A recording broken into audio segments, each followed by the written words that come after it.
Lorsque l'un d'entre vous veut entreprendre une chose, eh bien qu'il accomplisse 2 rak'at. Ensuite tu fais ad-du'a. Thumma liyaqul, il dit ensuite il dit. Et là il y a l'invocation de al-istikhara qui est Allahumma inni astakhiruka bi'ilmika wa astaqdiruka biqudratik wa as'aluka min fadlika al-'azim fa innaka taqdir wa la aqdir wa ta'lam wa la a'lam wa anta 'allamul ghuyub.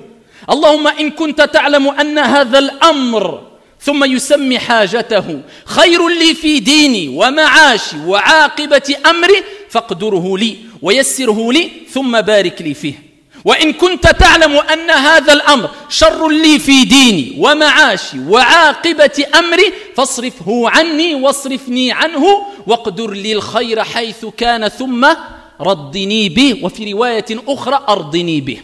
Allahumma inni astakhiruka bi'ilmika.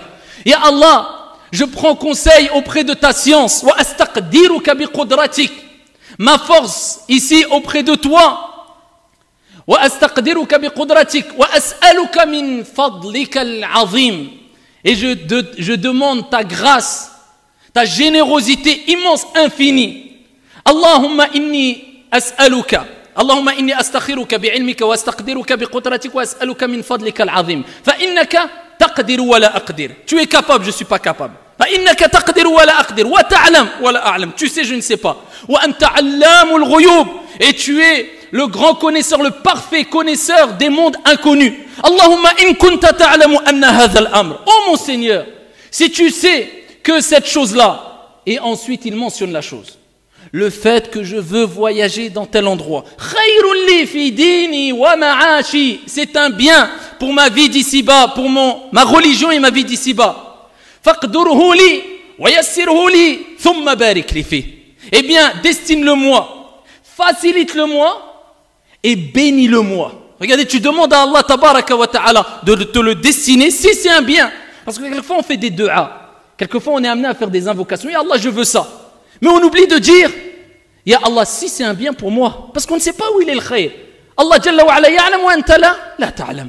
Donc ici tu rappelles à Allah tabaraka wa ta'ala s'il y a un bien pour moi. À ce moment-là, destine-le-moi, facilite-le-moi et bénis-moi cette affaire que je vais entreprendre. Vous avez vu là, l'invocation elle est forte en sens. Donc il faut méditer cette invocation quand on la dit, pas de façon mécanique simplement, afin qu'elle ait de l'effet. Dans ce qu'on va entreprendre, incha'Allah ta'ala. Première étape, bien la prononcer. Deuxième étape, comprendre ce qu'on dit. Ensuite tu dis, ya Allah, par contre si tu sais que cette chose que je vais entreprendre, tu sais que cette chose que je vais entreprendre, eh bien c'est une mauvaise chose pour ma religion, ma vie d'ici-bas, et pour la fin de ma vie, pour ma destinée, pour mon futur. Eh bien, à ce moment-là, tu demandes à Allah Azza wa Jal, fasrifhu anni wasrifni anhu waqdur lil khayra haythu kana thumma raddini bih.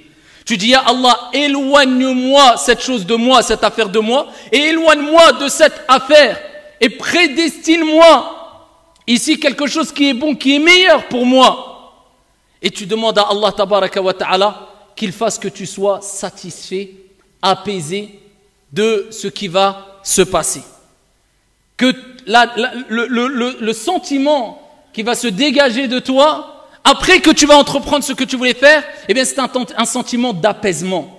Et c'est ça le but, d'être apaisé, d'être rassuré quand tu as fait salat al-istikhara et quand tu as entrepris ce que tu voulais faire, le voyage ou autre, etc.